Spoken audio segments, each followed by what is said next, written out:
अब अलविदा दो रघुवर, अब तो मैं जा रहा हूँ, अब अलविदा दो रघुवर। रामलीला निरंतर हमारे लोक में, हमारे जीवन में बसी हुई है, क्योंकि इसमें एक जनरेशन गैप हम जिसे कह सकते हैं वो बहुत महत्वपूर्ण है।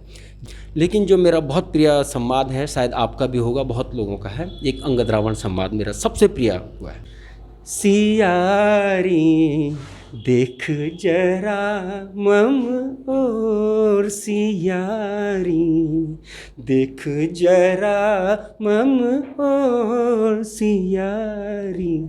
जब हमने रामलीला की शुरुआत की उस दौरान टेक्नोलॉजी इतनी विकसित नहीं थी। हम तो जब बच्चे थे तो हम देखते थे मंच पे किसी किरदार को, तो हमारे लिए वो हीरो होते थे। तो एक एक पार्ट के लिए वो जिस ढंग से गाया गया, चाहे वो राग हो, रागनी हो, चाहे चौपाइया हो, चाहे राधे श्याम हो, आपकी पीढ़ी के भीतर यह है। वो टेक्नोलॉजी प्रेमी है, टेक्नोलॉजी उसके हाथ में है। बच्चा बोलना सीखता है, पब्लिक को फेस करना सीखता है, उसके भीतर कॉन्फिडेंस लेवल बढ़ता है। तो ये बहुत अच्छी विधा है।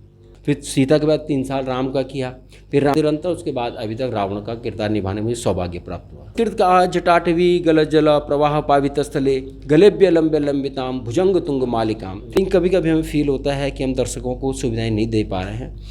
हम बेहतर रिहर्सल करके जाएंगे, हमारे संवाद बेहतर होंगे। राखो लाज हरी हरी मोरी, राखो लाज हरी हरी मोरी।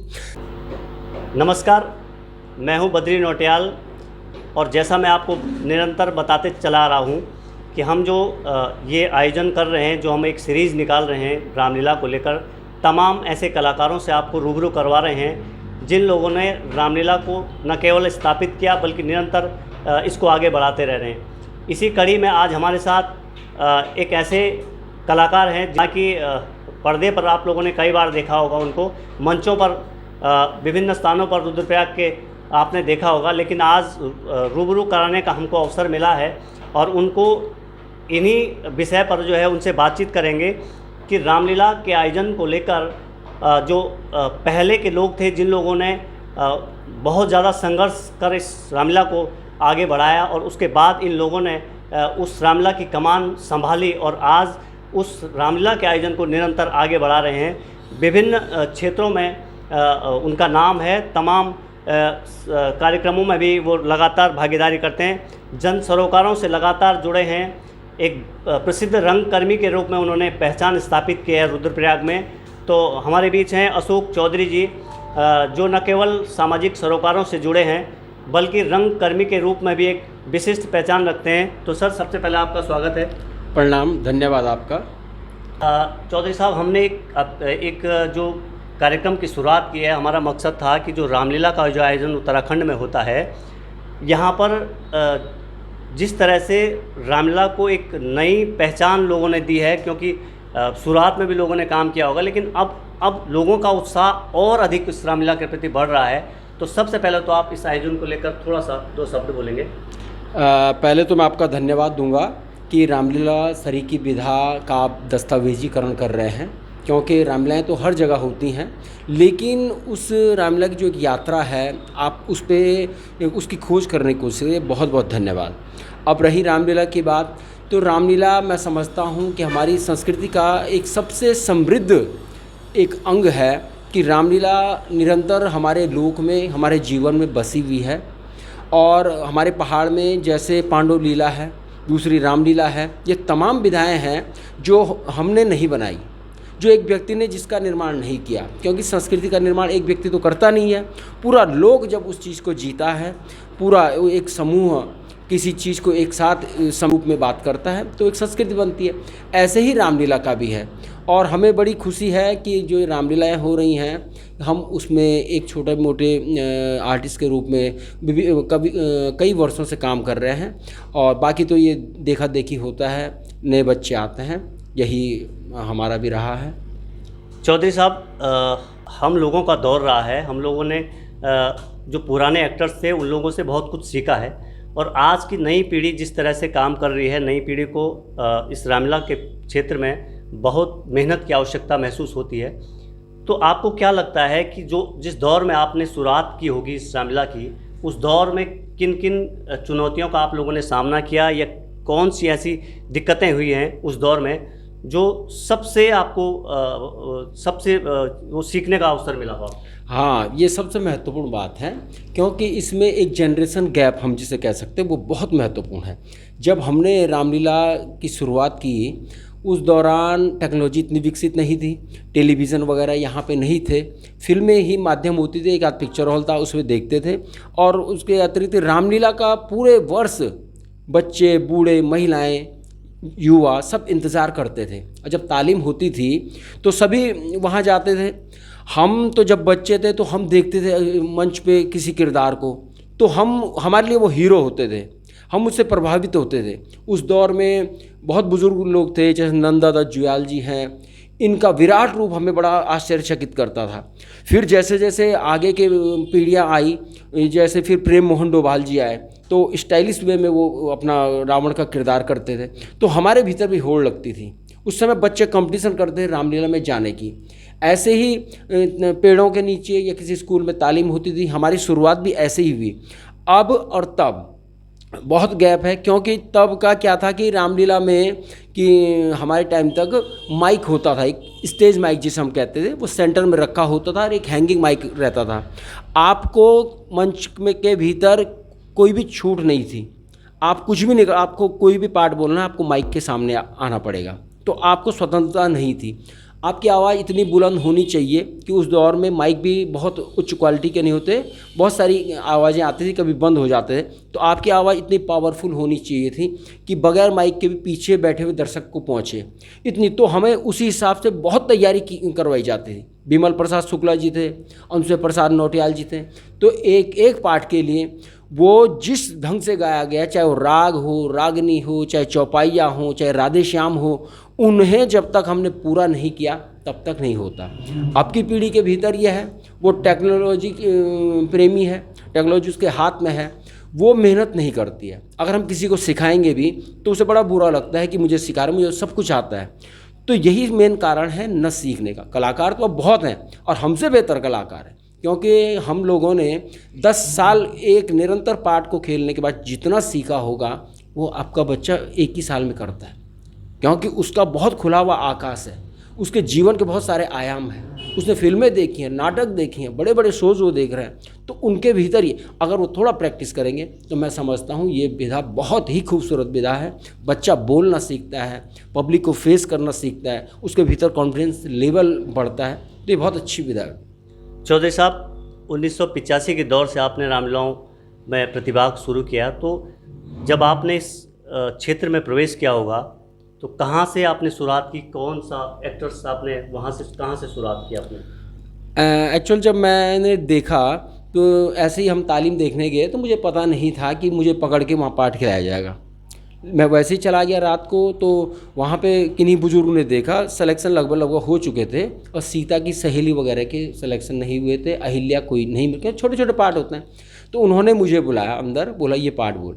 मैंने 1-2 बार में बोला, थोड़ा गलती भी फिर उन्होंने सिखाया तो हो गया। तो सबसे पहले मैंने अहिल्या और सीता की सहेली के पार्ट वहाँ किए।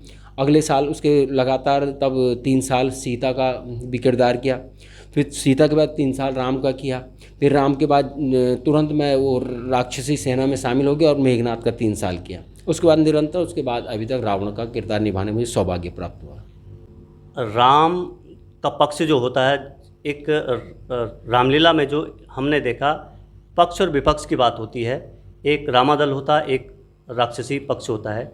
तो राम की तरफ आपने राम की सेना में भी अभिनय किया और फिर आप राक्षसी उसमें अभिनय कर रहे हैं। अंतर क्या लगा, या फिर आपने कैसे वो विधा पकड़ ली? क्योंकि आज आप देखते हैं, आपको रावण के रूप में आप बहुत सुंदर अभिनय करते हैं और मेरे ख्याल से बहुत लंबे समय से आप इसको कर रहे हैं। थोड़ा ये भी बताएंगे, और थोड़ा ये जो तालमेल आपने एडजस्ट किया वो कैसे किया? एक्चुअल ये बहुत मुश्किल हो जाता है कि जब आप रामादल के पाठ खेलते हैं, वो सौम्यता से भरे होते हैं, और उससे अपनी धारा चेंज करना, दूसरे तुरंत राक्षसी पाठों की ओर जाना बहुत मुश्किल है। पर चूँकि राम का पाठ सौम्यता गंभीरता लिए हुए है, उसमें गायन बहुत ज़्यादा होता है। तो वही रावण के भीतर भी है। जो रावण का किरदार है वो भी बहुत गंभीरता लिए हुए है और मुख्य किरदार है पूरी रामलीला का। उसके भीतर गायन भी बहुत महत्वपूर्ण पक्ष है रावण का। एक हमने सोच बना ली है अपने भीतर, मैं कई लोगों को सुनता हूँ कि रावण को गुस्से में होना चाहिए, जबकि ऐसा कुछ भी नहीं था। हम रावण के कैरेक्टर को पढ़ें तो रावण 24 घंटे गुस्से में तो कोई व्यक्ति भी नहीं हो सकता है। रावण क्यों होगा? रावण तो विद्वान था, तीनों लोकों का स्वामी था, बहुत ज्ञाता था, शिव का परम भक्त था, तमाम क्वालिटी उसके भीतर थी। वो संगीत का बड़ा प्रेमी था, नृत्य का बड़ा प्रेमी था। जब इतने और यहाँ तक कि संस्कृत का जटाटवी गलजल प्रवाह पावितस्थले गलेभ्य लंबे लंबिताम भुजंग तुंग मालिकाम डमट डमट डमट डमन निनाद वट डमरम चकार चंड चांडवम तनोत न शिवसो। इतना ये श्लोक आपने शिव स्तोत्रम आपने सुना होगा। इतना बहुत महत्वपूर्ण और बेहतरीन श्लोक रावण ने रचा, और हम माने कि वो हमेशा क्रोध में रहेगा। तो मैंने इस चीज़ को, मिथ को तोड़ा है। मैंने कहा नहीं, रावण के अलग अलग पक्ष होते हैं। कभी वो क्रोध में है, कभी अहंकार में है, कभी वो नृत्य की मुद्रा में है, कभी वो प्रेम की मुद्रा में है। तो बहुत सारे, वो दुखी भी होता है। अगर मेघनाद मरा है तो क्या रावण क्रोध ही करेगा? अपने प्रिय पुत्र के मरने पर शोक भी करेगा। तो वो उस चीज़ को मैंने थोड़ा कोशिश की लोगों के दिमाग से, अब लोग समझने लगे कि हाँ, रावण के कई आयाम होते हैं। वैसे राम का सौम्यता लिए हुए आयाम था। तो मैंने राम का जब किया तो बड़ी, उस दौर हम बच्चे थे, 11-12 में हम पढ़ते, सौम्यता तो आती है। तो सौम्यता बहुत कुछ सीखा राम से हमने कि ऐसे होता वैसे होता। गायन हमने पूरा लगभग रामलीलाओं का सीख लिया था। फिर रावण में गए तो वो सौम्यता, वो गहराई वहाँ पे काम आई।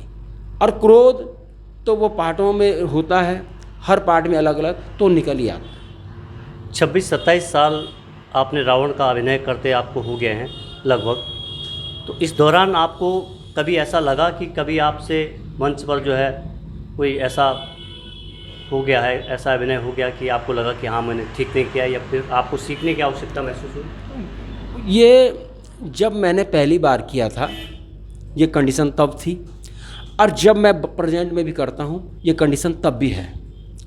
किसी भी वर्ष हम परफेक्ट पार्ट नहीं खेल सकते हैं। कला कभी भी परफेक्शन नहीं रखती है। कलाकार कोई भी परफेक्ट जीवन में होता नहीं, और कलाकार को परफेक्ट होना भी नहीं चाहिए, क्योंकि प्रकृति भी पूर्ण नहीं है। जब हम परफेक्ट नहीं होंगे तो हम निरंतर अपने में अपना विकास करते जाएंगे। हर कलाकार को ये सोचना चाहिए।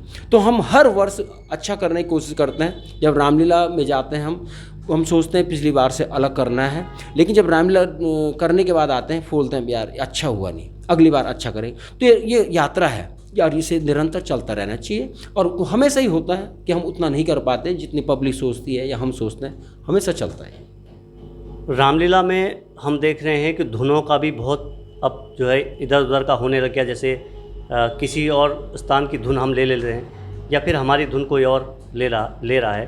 तो इस तरह की क्या समावेश अब आवश्यकता महसूस हो रही कि किसी भी जनपद की या किसी क्षेत्र विशेष की धुन को हम लेके समाहित करके एक समग्र ध्वनि वो करें? नहीं, देखो अब संस्कृति का यही एक गुण है कि संस्कृति निरंतर नदी की तरह बहती है और हमेशा बदलती रहती है। संस्कृति को हम एक खांचे में बांध के एक कैद में रख के नहीं रख सकते हैं। संस्कृति में बाहर की संस्कृतियाँ हमारे भीतर आती है, हमारी संस्कृति बाहर जाती है। ऐसे ही हमारी बोली भाषा में, और ये बहुत अच्छी चीज़ है कि हमारी जो रामलीला हैं जो हमारे पुराने लोगों से चली आ रही हैं, जिन धुनों को हमने सुना उसमें कुछ अच्छी धुनें आती हैं तो हम उसका समावेश कर लेते हैं ताकि पब्लिक को कुछ नया मिले। जैसे हमने ऊखीमठ में चलने वाली कुछ धुनों को, राधे श्याम जो होती हैं उन्हें लिया, बहरे तबील जो होती हैं हमने उन्हें लिया। तो नया टेस्ट जब लोगों को मिलता है तो बहुत अच्छा लगता है। हम तो यही प्रयास करते हैं निरंतर नई नई धुनें मिले। रामलीला के दौरान जो आपने रावण का अभिनय किया, जो पूरा रामलीला का जो पूरा कार्यकाल होता है, उस दौरान आपको सबसे बेहतर अभिनय करने का अवसर कब महसूस हुआ आपको कि मैंने बहुत अच्छा, जो एक संवाद किसी के साथ हुआ? देखो, संवाद तो मैं समझता हूँ अगर अच्छे ढंग से गए तो सारे ही अच्छे होते हैं, लेकिन जो मेरा बहुत प्रिय संवाद है, शायद आपका भी होगा, बहुत लोगों का है, एक अंगद रावण संवाद मेरा सबसे प्रिय हुआ है। क्योंकि वो इतना बड़ा संवाद है कि उसे एक ही उसमें पूरा होना है, उसमें कोई कट नहीं है। 1 डेढ़ घंटे का संवाद चलता है और उसमें कट की कोई गुंजाइश नहीं, पर्दा नहीं गिरता है। तो आपको एक तो उसकी बहुत तैयारी करके जाना पड़ता है। दूसरा, सीता के साथ जो किया गया अशोक वाटिका का संवाद है वो बहुत महत्वपूर्ण लगता है मुझे। और तीसरा दिन आता है मेघनाद वध के दिन, जो सुलोचना के साथ संवाद होता है। वे सारे संवाद ऐसे हैं, बहुत भावनात्मक संवाद हैं, उसमें क्रोध की भी ज़रूरत नहीं है। वो उसमें कभी कभी तो जब मेघनाद की मृत्यु का समाचार मिलता है तो हमारे स्वयं के आंसू आ जाते हैं, ऐसा संवाद है। और एक अंतिम में कि अब अलविदा दो रघुबर, रावण का सारा अहंकार पानी होके चूर चूर हो जाता है, वहीं पे निकलता है। वो हमें भी फील होता है कि रावण कितना अहंकारी था और आज उसकी क्या गति है। कुछ संवादों की जो कुछ लाइनें होंगी वो भी हम आपसे सुनेंगे, लेकिन उससे पहले जो रामलीला का स्वरूप आप देख रहे हैं आज की डेट में, क्या इसमें क्या गुंजाइश और हैं जो इसको हम और बेहतर कर सकें रामलीला के आयोजन को, ताकि जो लोग आ रहे हैं अभी भी दर्शक, हालांकि सोशल मीडिया का दौर है, लोग घर बैठे रामलीलाओं का आनंद लेते रहते हैं, लाइव तमाम सारे लाइव प्रोग्राम्स के मार्फत आप लोग देखते रहते हैं। तो आपको क्या लगता है कि जो मंच है जहाँ पर रामलीला आयोजित हो रही वहाँ पर दर्शकों की तादाद और बढ़ाई जाए और इंटरेस्ट लोगों में पैदा किया जाए, क्या परिवर्तन होने चाहिए? दरअसल बात यह है कि दर्शक आज लाइव देख रहे हैं घर में, लेकिन इसकी सबसे बड़ी खूबी यह है कि रामलीला में फिर भी दर्शकों की कमी नहीं है। कमी है तो हम सुविधाएं उपलब्ध नहीं करवा पाते हैं।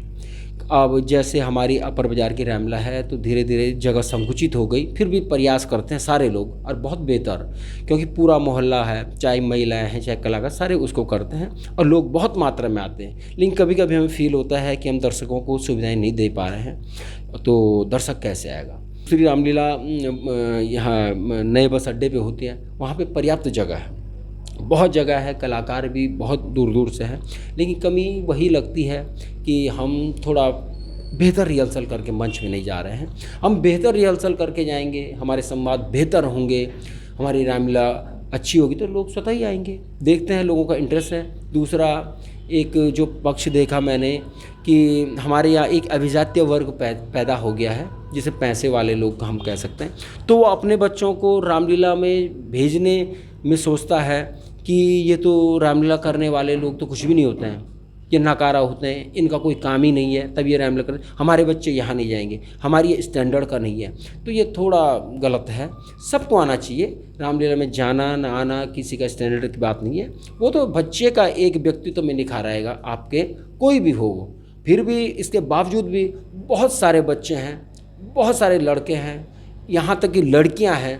अब लड़कियाँ हमारे यहाँ अमूमन पुरुष ही यहाँ पे मंच पे भूमिका अदा करते हैं, लड़कियों के भीतर मैंने क्रेज़ दिया, देखा छोटी छोटी बच्चियाँ भी कहती हैं हमें बनाओ हमें बनाओ।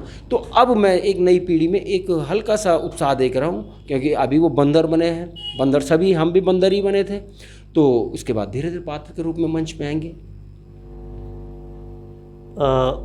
अभी मैं जो इससे पहले किसी व्यक्ति से इंटरव्यू कर रहा था इससे पहले, तो एक बात सामने आ रही थी कि जो रिहर्सल की कमी महसूस होती है कि बहुत सारे लोग जो हैं हाथ में जो डायरियाँ पकड़ के चलते हैं, वो कहीं ना कहीं एक अलग सा मैसेज देती हैं कि शायद अधूरी तैयारी के साथ।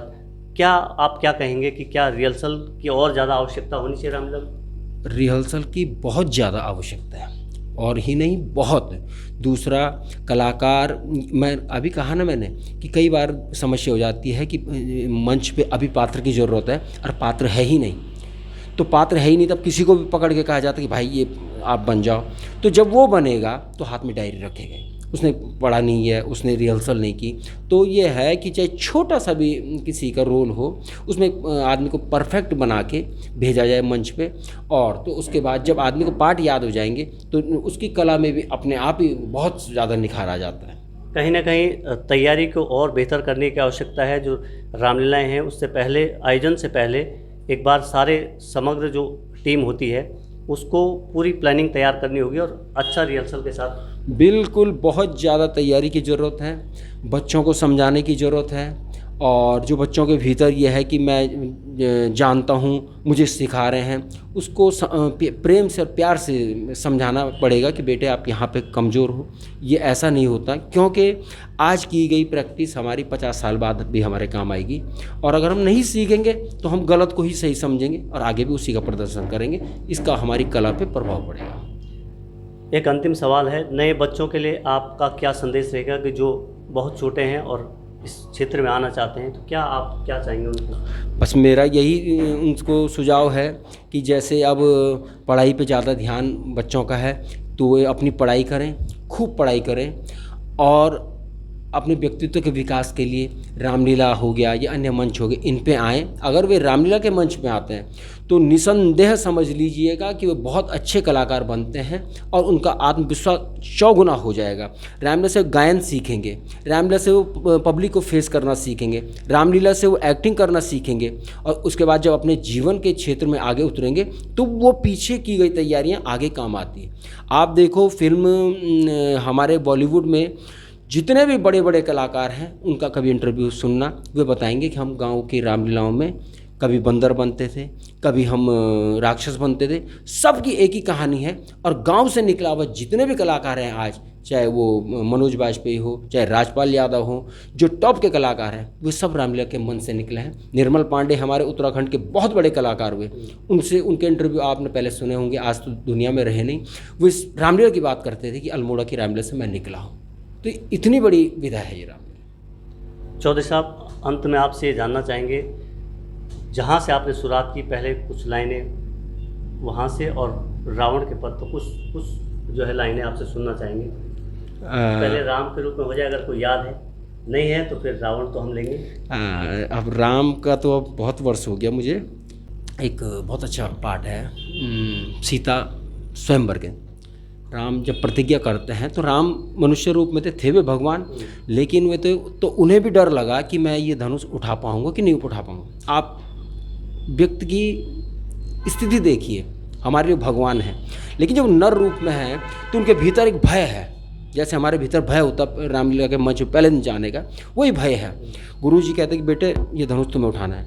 वे जाते हैं और देखते हैं धनुष को, वो तो इतने वीर तो सब हारी है, मैं क्या। तो वो एक पाठ कहते हैं, राखो लाज हरी हरी मोरी, राखो लाज हरी हरी मोरी, राखो लाज हरी हरी मोरी, राखो लाज हरी। बड़े बड़े वीर सभा में हारे, बड़े बड़े वीर सभा में हारे, धनुष न काहू से डरी हरी मोरी, राखो लाज हरी। तो ये अब तो खैर आवाज़ उस लेवल तक हमारी जाती नहीं है, पर ये मुझे बहुत अच्छे राम के उसमें लगता था। और वो ये भावना भी उसके पीछे कि वो उस हरि से स्वयं वे हरि हैं, लेकिन विनम्रता देखिए राम की कि वे हरि को फिर पुकार रहे हैं कि मेरी रक्षा करो। रावण और सीता के बीच एक संवाद होता है अशोक वाटिका में, वो भी काफ़ी प्रभावित होता है दर्शक उसको देख के। हाँ, अब मैं आपसे पहले ये बोल रहा था कि क्रोध में रावण हमेशा नहीं रह सकता है। जब रावण अपनी लंका से निकलता है, अशोक वाटिका में सीता बैठी है, रावण को लगता है कि शायद सीता मेरे प्रस्ताव को मान चुकी होगी, क्योंकि मैं तो त्रिभुवन विजयी हूँ, और सीता क्या करे, अब मेरी कैद में भी है, तो उसे लगता है सीता मेरी पटरानी बनना स्वीकार कर देगी। तो बड़े गर्व से, बड़े अहंकार से वो अशोक वाटिका की ओर जा रहा है, पूरे सेना उसके साथ है। सीता को देखता है, सीता बिल्कुल भी नहीं डरती है, बिल्कुल भी नहीं डरती है। लेकिन नहीं डरती है तो इसका मतलब कि रावण सीधे क्रोध में है। भाई आखिर प्रेम की बात किसी को समझाने गया है, किसी से आग्रह करने गया, तो प्रेम तो वहीं पे मुझे ये लगता है कि कई देखने वाले जिनकी समझ कम है वो सोचते रावण को गुस्से में होना चाहिए। भाई गुस्से का भी अपना समय होगा उस वक्त, तो मैं कभी नहीं करता गुस्सा। पहला पार्ट है, बहुत बढ़िया पार्ट है, बहुत अच्छा पार्ट मैं मानता हूँ। वो सीता को कह रहा है, समझा रहा है सियारी देख जरा मम और सियारी देख जरा मम और सियारी। कई बार रिपीट कर, वो प्रेम है ना। सियारी देख जरा मम और सियारी देख जरा मम और। तेरे पति ने सुध बिसराई, तेरे पति ने सुध बिसराई, किनी न तेरी खोसियारी देख जरा मम ओ। वो अहंकार में है कि मेरी ओर देखो, मेरे आग्रह को स्वीकार करो। तुम्हारा वो वनवासी पति तो शायद तुम्हें भूल ही गया और याद भी होगा उसे कि रावण ले गया, तो मुझसे युद्ध करने की हिम्मत कौन रखेगा। इसलिए बड़े अहंकार में बोल रहा है, मुस्कुराते बोला कि मेरी ओर देखो, मेरी पटरानी बनो। तो ये बहुत अच्छा संवाद है। एक और संवाद, जब मेघनाद का वध होता है और मेघनाद की पत्नी जब रावण के पास आती है, वहाँ पर भी एक संवाद बहुत बहुत मार्मिक है। हाँ, वो संवाद ऐसा है कि देखो, जिन्होंने रामलीला की वो स्क्रिप्ट लिखी होगी, उसने बहुत बढ़िया ढंग से लिखा कि कोई सैनिक नहीं आता बताने के लिए रावण को कि मेघनाद मारा गया।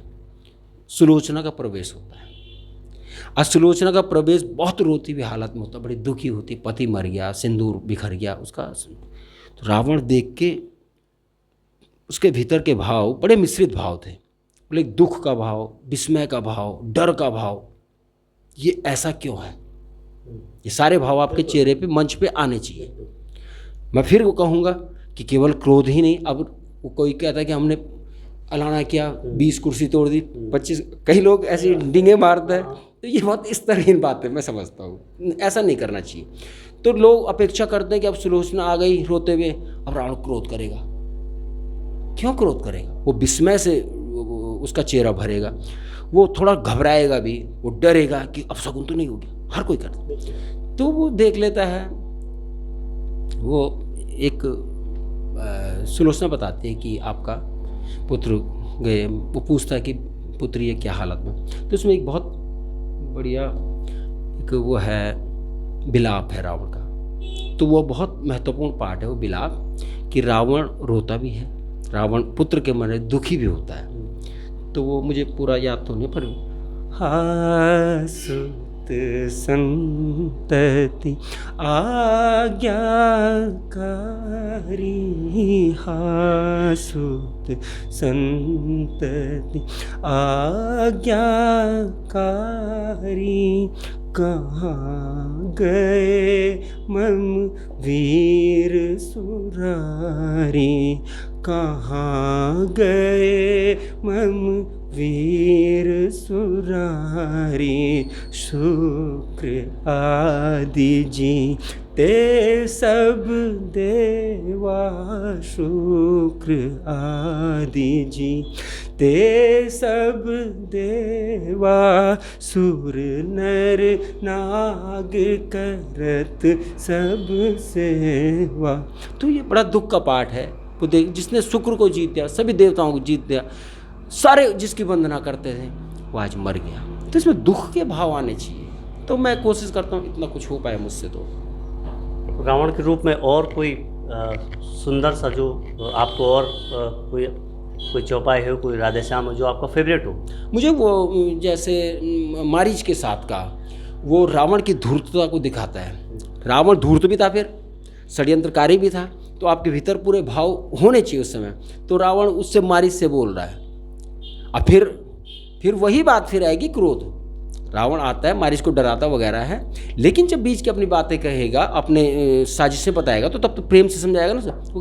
तू चल कर माया मृग बन जा, तू चल कर माया मृग बन जा, तू चल कर माया मृग बन जा, मैं बाबा बनकर आऊँगा, मैं बाबा बनकर आऊँगा, तू राम लखन को बहलाना, मैं सीता को हर लाऊंगा।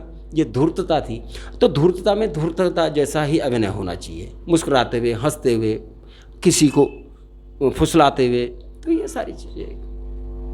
रावण के रूप में बहुत सारे कलाकारों ने आपसे पहले, जैसे आपने बताया, बहुत नाम आपने गिनाए, एक दो लोग जिन्होंने बहुत लंबे समय तक रावण का अभिनय किया, और आज के समय में आप ही को लोग रावण के रूप में ज़्यादा जानते हैं। तो थोड़ा सा जब आप रावण के रूप में जब मंच में प्रवेश करते हैं, तो कौन सा वो जो मौका होता है जब आप एहसास कराते हैं कि वास्तव में वो रावण मंच पर आ गए? देखो, एक है मेरी लीला भी है। हाँ, वो पार्ट है मेरी लीला रावण के अहंकार का बहुत बड़ा प्रतीक है। वो पार्ट उसके अहंकार का वो फर्स्ट पार्ट होता है वो। और सही कहा आपने, वहीं से अगर आप ठीक ढंग से समझेंगे रामलीला को या रावण के कैरेक्टर को, तो आपको कोई क्रोध में नहीं दिखाना है कि मैं रावण हूँ, आपको अपने अहंकार से दिखाना है। रावण क्रोधी कम था, अहंकारी बहुत ज़्यादा था। रावण के अहंकार था, उसका पतन भी अहंकार से हुआ, क्रोध से नहीं हुआ। तो वो आता है, अपने मंच में बैठता है, और उसके तमाम उसके सेनापति वगैरह वह चारों तरफ खड़े हैं, वो देखता है चारों तरफ, यूँ देखता, फिर पब्लिक बाहर खड़ी है, तो समझ लो उसकी जनता खड़ी है, उस पर फीलिंग आती है कि मेरी प्रजा है। तो अब उसे अपने बारे में बताना है, क्यों इंट्रोड्यूस कैसे करेगा? रावण आगे से चुपचाप तो बैठेगा नहीं, तो उसमें अपने कुछ डायलॉग बोलता है कि बेशुमारों को तहे खाक में मिलाया मैंने। हालांकि अब ये उर्दू के शब्द हैं, क्योंकि एक रामलीला की यात्रा बहुत लंबी है, उसमें उर्दू भी है, उसमें अवधी भी है, उसमें ब्रज की भाषाएं भी है, तमाम है ना। तुलसी ने लिखा है अवधी में, तो राधेश्याम जो लिखी गई है, पंडित राधेश्याम जी ने, वो रोहिलखंड से लिखी है। कुछ वहाँ से हमारे छम्मीलाल ढोंडियाल जी ने पौड़ी में बैठ के लिखी है। तो बहुत सारी भाषाएं उसमें हैं। गढ़वाली में भी कुछ पाठ बने हुए थे पहले होते, तो वो वहाँ पे बताता है अपने बारे में कि मैं कौन हूँ, कि ऐ मेरी लीला अपार है, इंद्रजीत समपुत्र है मेरे, कुंभकर्ण से, मतलब इंद्र को जीतने वाला। अब उस वक्त वो अहंकार में इतनी बातें बोलता है, आपने कभी प्रोज सुना होगा, हम भी बोलते हैं कि मेरा पुत्र ऐसा था कि उसने ऐरावत हाथी के मुक्के से उसका दांत तोड़ दिया, जमीन में पटक दिया, इंद्र को घसीटते हुए लंका लिया। क्रोध, उसका अहंकार देखो, मेरा भाई इतना बलशाली है कि पूरी की पूरी सेनाओं को धूल दूषित कर लेता है, सभी देवताओं को मैंने बंदी किया है, तीनों दिशाएं, 10 द्वारपाल मेरे समग्र नतमस्तक हैं, मैं शंभू को उठा के कैलाश ले। मतलब उसका अहंकार देखिए। सब जानते थे कि शिव को साथ वो जब कर रहा था उसकी अंगुली दबी और वो हार के आया था, लेकिन अहंकार और धूर्त दुनिया को फिर भी कह रहा है मैं शंभू सहित कैलाश को उठा के लिया। तो वो अहंकार, बड़बोलापन रावण का था। विद्वान बहुत था, लेकिन अहंकार और बड़बोलापन से ले डूबा। चौधरी साहब, अंतिम सवाल है, 10-11 दिन का ये आयोजन होता है, और जब अंत में रावण का वध होता है, उसके बाद एक माहौल अलग सा हो जाता है, क्योंकि ये जो आयोजन होता है वो समाप्ति की ओर होता है। कैसा महसूस होता है जब आप रावण के रूप में रहते? हाँ, अंतिम दिन सचमुच वो भावनात्मक होता है। एक तो हमें पता है कि कल को राज तिलक हो जाएगा, अब हमारी उछल कूद कोई नहीं देख पाएगा नॉर्मल, तो ये लगता है। लेकिन उससे बड़ी चीज़ है कि उसमें जो लिखने वाले ने जिस हिसाब से स्क्रिप्ट लिखी है, जो पार्ट है अंतिम, वो बहरे तबील है, वो यहाँ की नहीं है, बाहर से आई है आप, तो उसके शब्द आप सुनेंगे तो उसमें बहुत बड़ा निचोड़ है कि रावण बोलता है कि अब तब कह रहा है जब मृत्यु सैया पे पड़ा है, राम कहते हैं कि तुम चाहो तो हम जीवित, वो कहता नहीं बहुत हो गया, कि अब अलविदा दो रघु, थोड़ा गुनगुना। अब अलविदा दो रघुवर, अब तो मैं जा रहा हूँ, अब अलविदा दो रघुवर, अब तो मैं जा रहा हूँ, अफ़ज़ाल जो किए थे, अफ़ज़ाल जो किए थे, फल उनका पा रहा हूँ, अब अलविदा दो रघुवर। तो ये बहुत अच्छी लाइन है, अच्छा लगता है। तो ये थे अशोक चौधरी जी, जो लगातार 25-26 साल से रावण का अभिनय कर रहे हैं और प्रसिद्ध रंगकर्मी हैं। बहुत बहुत धन्यवाद सर आपका समय देने के लिए। बहुत धन्यवाद आपको भी, बहुत